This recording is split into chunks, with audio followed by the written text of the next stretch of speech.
lapelão. Opa, tô lá pelado. Bom dia, a força da mulher. Mulheres na política. Olha, aconteceu. vou falar, queria elogiar aqui a presença das nossas vereadoras guerreiras, mulheres fortes, mulheres que mesclam o carinho, o cuidado com a força e a coragem, que nos tornam felizes todas as manhãs. A força da mulher na política. É assim, eu tô falando verdade, assim, mas a real é o seguinte: quem já viu, toda vez que uma mulher ela vai participar de qualquer evento político, o discurso cai nisso, né? 80% das participações femininas na política, eu joguei o número, não é que eu chequei, né? Eu tô botando 80 porque, vamos melhorar, quase todas as vezes que a gente vai ver uma participação da mulher em propagandas eleitorais ou na atividade política, vai entrar no velho clichê olha a importância da mulher, a força da mulher. Isso são falas absolutamente genéricas, tá? E para ser muito sincero e muito honesto, eu já vi pré-candidatas nossas vindo com essa conversa, tá? Então vou começar o papo hoje. O meu papo com vocês vai ser um papo funcional sobre adequação do universo feminino dentro do universo que historicamente é muito masculino, que é o universo do MBL e naturalmente do Partido Missão. Tá? Nós surgimos como um bando de homens num escritório fedido no centro de São Paulo. E a beleza de você ser um homem naquele universo é que realmente o escritório ficava fedido e ninguém ligava. Então, era justamente um universo muito masculino e isso se refletiu ao longo da nossa história com um discurso que em si era bastante masculino e com uma base de eleitores, uma base de apoiadores que era muito masculino. E há etapas para tudo na vida, né? O surgimento de um movimento como o MBL fazia sentido naquele momento em ter essas características profundamente masculinas. O bando de caras na aventura, etc. Agora, quando você pretende governar, aí as coisas mudam de figura. Porque, vamos dizer, existem esses dois elementos constituintes. Já viram aquele Yin Yang? Já viram? Tem gente que tatua o Yin Yang da filosofia oriental, né? Não, o que o Yin Yang trata é justamente da conciliação do elemento masculino com o elemento feminino. E que dentro do elemento masculino há um ponto que é o elemento feminino e do feminino há um elemento masculino, que é a ânima, por exemplo, dentro do homem e tal. Quem gosta de Jung vai falar disso. Mas a verdade é, para governar, para exercitar poder, você tem que exercitar o tempo todo uma tensão entre uma força que é masculina e uma força que é feminina. A força, vamos dizer, ordenadora e criadora do masculino e a força conciliadora que representa em grande parte também a natureza e a tensão da natureza, que é o elemento feminino, que é o elemento mais cíclico, né? O elemento masculino a gente pode dizer que é um elemento progressivo, né? Ele leva através da técnica as coisas, e o elemento feminino é um elemento cíclico. As mulheres são seres cíclicos por excelência, né? Então, conciliar essas duas coisas é uma tensão, mas governar essa tensão. Governar é sempre assim, eu tenho que prender e matar, elemento masculino, né? Vou botar ordem na casa. Mas eu tenho que olhar depois como é que vai ficar a escola e como é que vai ficar o bairro, como é que a gente vai desfavelizar de uma maneira bacana, o elemento feminino. A conciliação dessas duas coisas é o governar. Então, exercício nosso, novo, que nós não somos apenas caras arrumando confusão, que é o clássico do MBL, agora vamos governar, não é? A aventura desses caras muito loucos, arrumando confusão pelo Brasil. Bom, o último deles saiu agora. Essa nova lógica está nos fazendo aprender bastante. E eu acho que é isso que eu queria trazer para vocês como um elemento de entendimento de discurso político e do que é estar no nosso grupo, tá? Vamos lá. Enquanto discurso político, o que eu venho aprendendo agora, que eu comecei a crescer em redes sociais, me tornei pré-candidato a presidente da República, sou um cara autêntico, portanto, vocês não verão eu mudando minha essência em nenhum momento para obter apoios, ou seja, eu vou tirar o melhor de mim para fazê-lo ser compreendido por públicos diferentes. Então eu vou ser compreendido por mulheres, mas sendo o Renan, e eu vou ser compreendido, sei lá, por públicos de estados diferentes, sendo sempre o Renan e defendendo sempre as mesmas ideias. Ou seja, eu fiz os meus discursos nas rádios no Paraná, foram uma versão paranaense dos mesmos discursos que eu fiz em Pernambuco. O discurso era igual, eu só tornava ele, vamos dizer, inteligível para públicos diferentes. E eu acho que dentro do universo feminino a gente tem que também tratar nesses termos. Senão a gente vai cair na maldita esparrela da gente ficar olha a força da mulher, olha a mulher, a importância. Cara, Eliminem isso. Eu juro pra vocês, as pré-candidatas e depois candidatas que vierem com esse papo, eu já vou avisar, eu não vou divulgar, porque isso é uma preguiça. Isso é uma preguiça e muitas mulheres ao redor do Brasil, eu já vi, porque eu tô olhando as pré-campanhas, caem na preguiça. É uma preguiça, do tipo, olha, estou aqui porque sou mulher, tal. Não entremos nisso. Eu vou falar os dois universos femininos, os dois discursos que eu venho acompanhando, tá? E eu acho que dentro do debate político existem 3 universos femininos. Eu já estou encarando e entendendo bem os 3.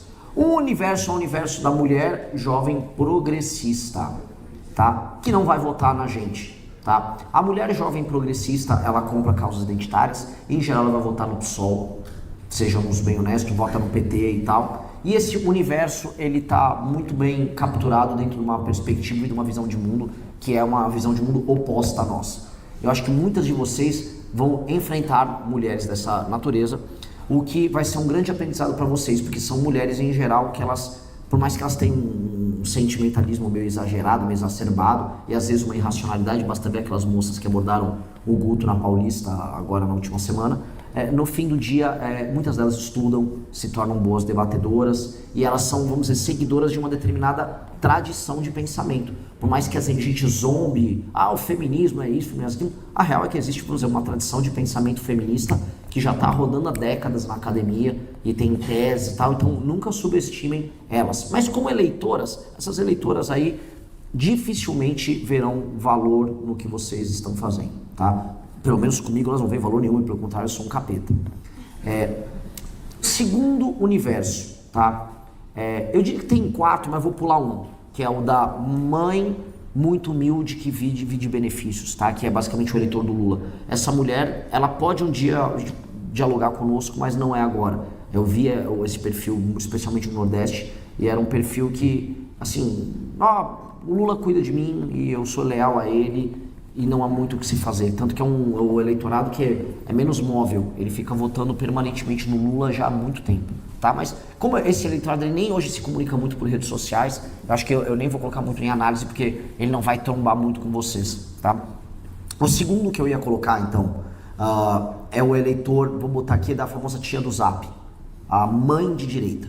E a característica dela, essencialmente, ela é uma mulher casada, na maior parte dos casos, não sei se vocês já repararam isso. A tendência da famosa tia do Zap, que a gente chama, é a mulher casada, é uma mulher que ela tem o núcleo familiar dela e ela se torna muito conservadora, especialmente depois dos seus 40 anos, porque ela se torna uma protetora do núcleo familiar dela e ela enxerga essas outras ameaças que surgem como algo que obriga ela a atuar. Ela tem um senso de comunidade forte, então ela é a vida por trás dos grupos de WhatsApp, por exemplo, do Bolsonaro, ela é a vida por trás dos acampamentos, vocês devem ter reparado. Era em grande parte mulheres que organizavam aqueles acampamentos bolsonaristas. E a gente já teve, quem vai lembrar, esse perfil no começo do MBL, porque no começo do MBL se confundia as coisas. E quando a gente organizava os eventos, esse perfil estava lá presente.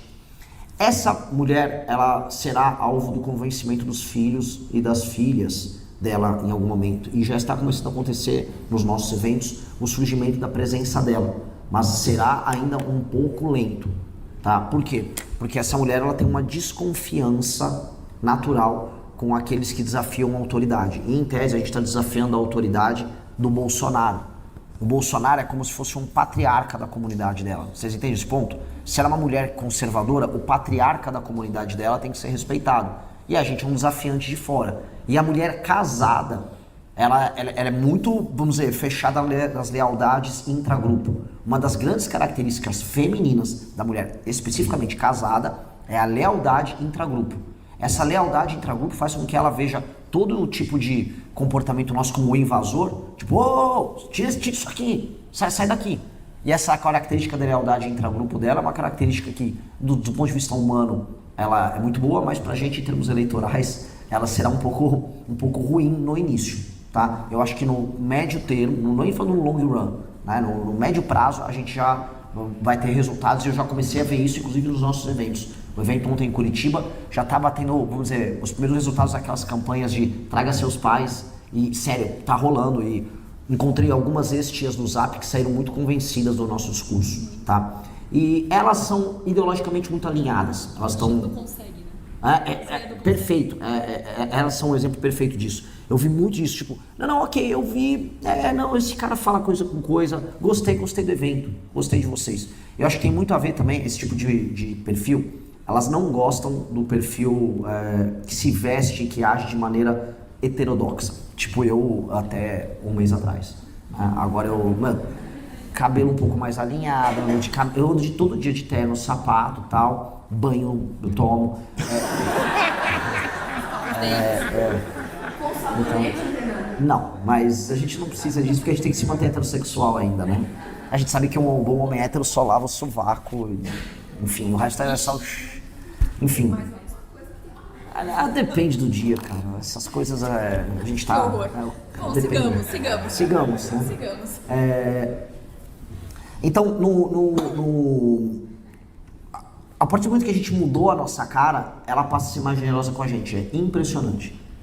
Então, assim, o meu jeito de falar e de ser compreendido, tão logo eu pareço um filho que faria parte da comunidade dela, ok. O Renan da cabeleira louca e tal, não muito, tá? Então, moças nossas com um perfil mais ousado, tá? Aqui a famosa gótica do MBL aqui, elas... Mesmo a Ludmilla que tem uma linguagem que envolve um pouco de anime lá nas coisas dela, talvez elas sejam vistas com um pouco de restrição no início, tá? Elas sejam vistas como uma fêmea desafiante, que é um tipo que costuma irritar, vamos dizer, esse perfil.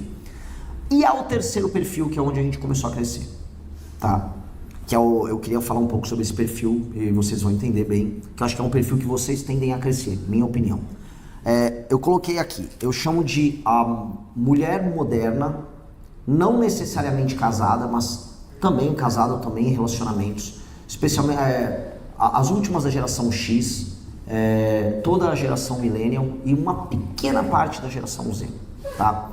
Essa é uma mulher que ela é ideologicamente confusa e ela está num processo de transição para o lado de cá.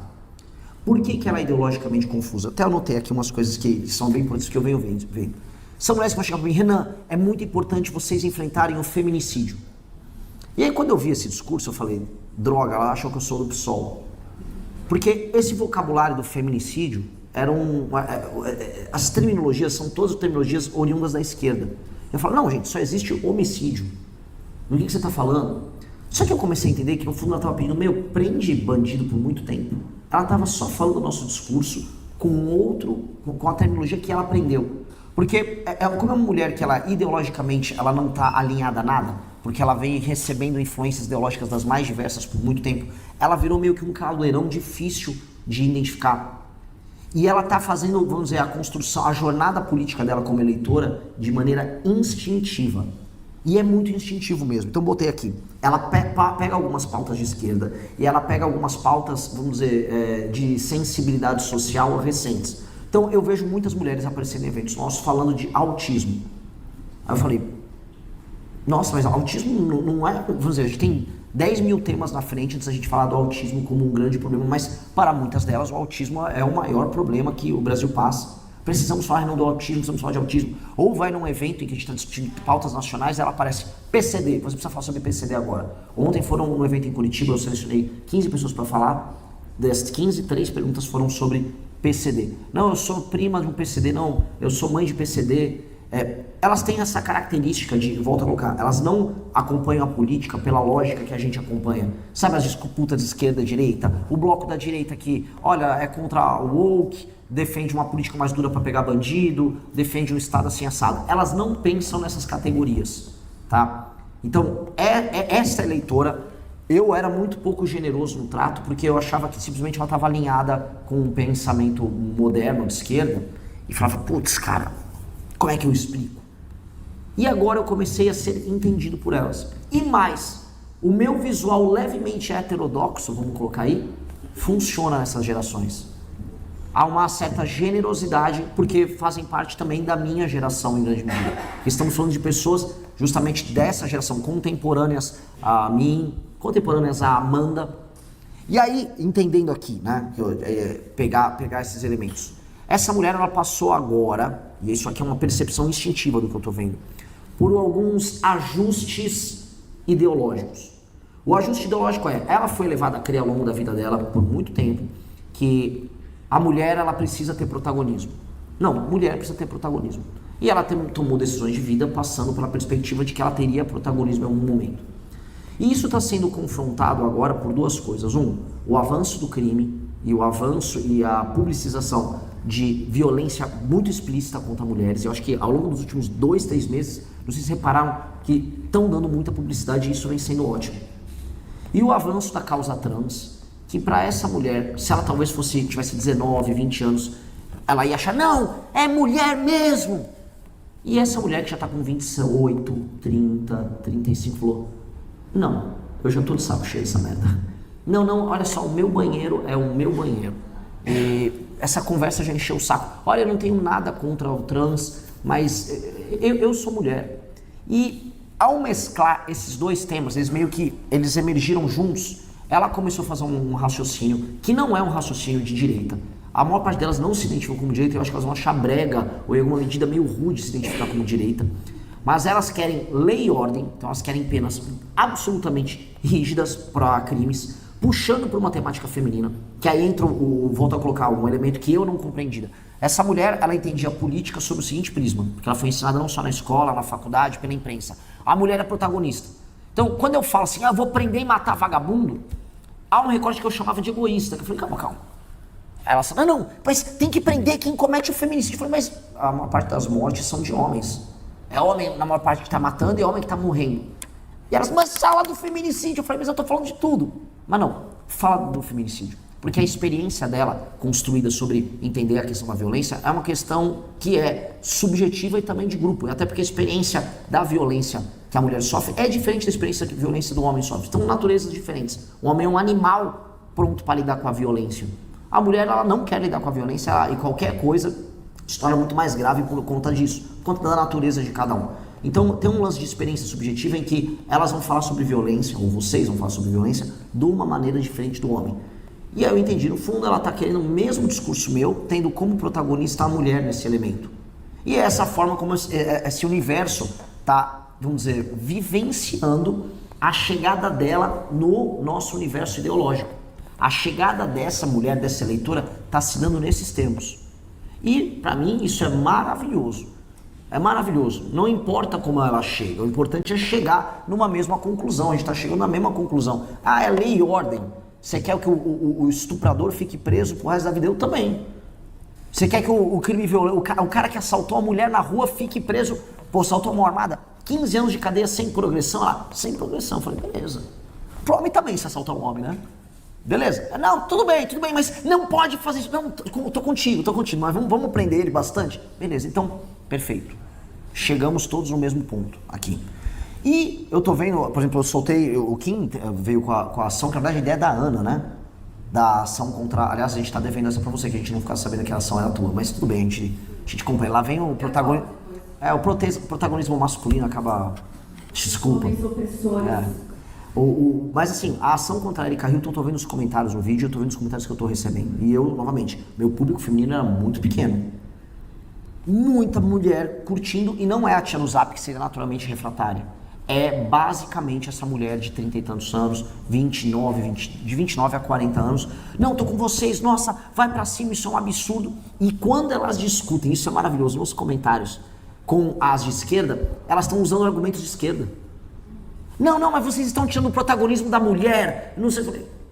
Ok, eu entendi o que está rolando aqui, ainda está um pouco confuso em termos ideológicos, mas elas já estão tomando lado, sacou? Então o que eu estou aprendendo é a gente ter uma generosidade em entender esse processo, e eu estou tendo que agora me adaptar, e não se chocar ao ouvir um vocabulário ou terminologias que não são comuns pra gente, tá? E eu queria trazer isso pra vocês. Acho que eu tô falando muito, né? Agora acabei de ver, tô prolixo. Tá ótimo. Aqui tem o evento do vulto, mas... Não, que eu vi... Pra concluir. Desculpa. Mas desculpa, galera. Enfim. Mas era isso, eu ia terminar nisso aqui mesmo. Vocês entenderem, vocês mapearem, eu ia jogar esse exercício pra vocês mapearem no círculo de amigas, familiares, esses perfis que eu citei. E aí vocês começarem a preparar comunicações específicas como teste A e B pra vocês. Façam isso, pra vocês verem como é que é a comunicação com cada grupo. Porque eu tô fazendo isso pra mim, E nitidamente tem esses clusters diferentes e eu vou trabalhar fortemente nisso e claramente a nossa mensagem chega, mas vai chegar com estratégias diferentes. Enfim, terminei rápido, mas acho que fechou, né? Encadeou. Obrigado, galera.